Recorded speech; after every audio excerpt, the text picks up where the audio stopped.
CM Hemant Soren को जमानत मिल गई है, जिसके बाद जेएमएम ने फोटो शेयर कर जय संविधान का नारा दिया है।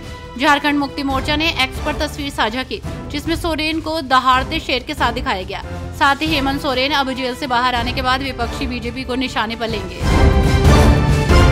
राजधानी दिल्ली के इंदिरा गांधी इंटरनेशनल एयरपोर्ट पर बड़ा हादसा हो गया है। दरअसल एयरपोर्ट के टर्मिनल 1 पर बारिश की वजह से छत गिरने से वहां मौजूद कई कारें दब गई हैं।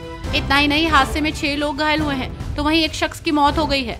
जिसके बाद नागरिक उड्डयन मंत्री के राम मोहन नायडू ने इस पूरी घटना की जांच का आदेश दिया है।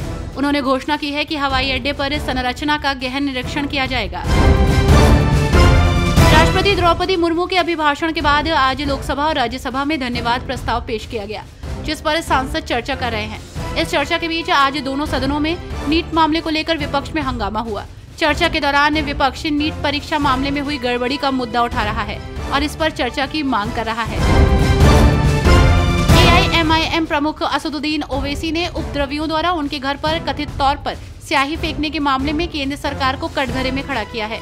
दिल्ली स्थित अपने आवास पर उपद्रवियों द्वारा कथित तौर पर स्याही फेंकने के मामले में एआईएमआईएम चीफ असदुद्दीन ओवैसी का बयान आया है। उन्होंने इस तोड़फोड़ को लेकर सरकार को कटघरे में खड़ा किया है।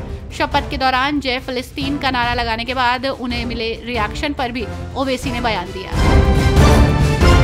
बिहार में बीते 10 दिनों में 4 पुल पुलिया गिरने की घटना हो चुकी है। इसे लेकर सियासी बवाल मचा है।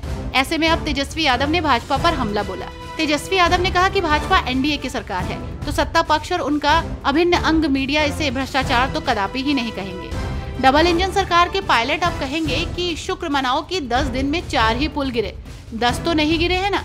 ये पायलट ये भी कहेंगे कि पुल गिरने के दोषी तो विपक्ष और जनता है। एक तरफ जहां भाजपा सरकार में विकास के बड़े बड़े दावे किए जाते हैं, तो वहीं दूसरी तरफ लापरवाही के मामले भी सामने आते हैं। ऐसा ही कुछ हुआ मध्य प्रदेश में इंदौर में।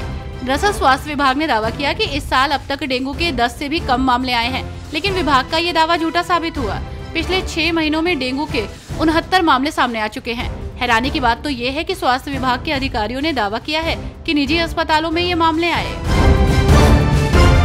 लोक निर्माण मंत्री श्री विक्रमादित्य सिंह ने नई दिल्ली में केंद्रीय सड़क परिवहन और राजमार्ग मंत्री नितिन गडकरी से मुलाकात की और राज्य में आगामी मानसून सीजन को ध्यान में रखते हुए विभिन्न सड़क परियोजनाओं के बारे में चर्चा की।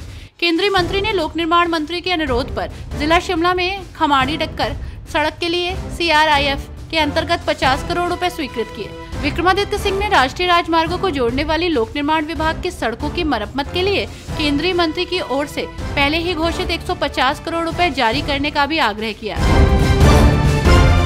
मध्य प्रदेश की मोहन यादव सरकार 3 जुलाई को ही क्यों बजट पेश करना चाह रही है, इसे लेकर प्रदेश विधानसभा के नेता प्रतिपक्ष उमंग सिंघार ने सरकार पर तीखा हमला बोला है। उन्होंने कहा कि नरसिंह घोटाले की आवाज को दबाने के लिए सरकार 3 जुलाई को ही बजट पेश करने जा रही है। उमंग सिंघार ने कहा कि 2 या 4 जुलाई को इसलिए नहीं बजट पेश होगा क्योंकि 3 जुलाई सरकार के लिए बहुत महत्वपूर्ण तारीख है। कांग्रेस ने लोकसभा अध्यक्ष ओम बिरला की आलोचना की है, क्योंकि पार्टी सांसद शशि थरूर ने जब निचले सदन में शपथ लेते समय जय संविधान का नारा लगाया था तो उन्होंने आपत्ति जताई थी। वहीं अब इस मामले को लेकर उद्धव ठाकरे गुट के विधायक आदित्य ठाकरे की प्रतिक्रिया सामने आई है।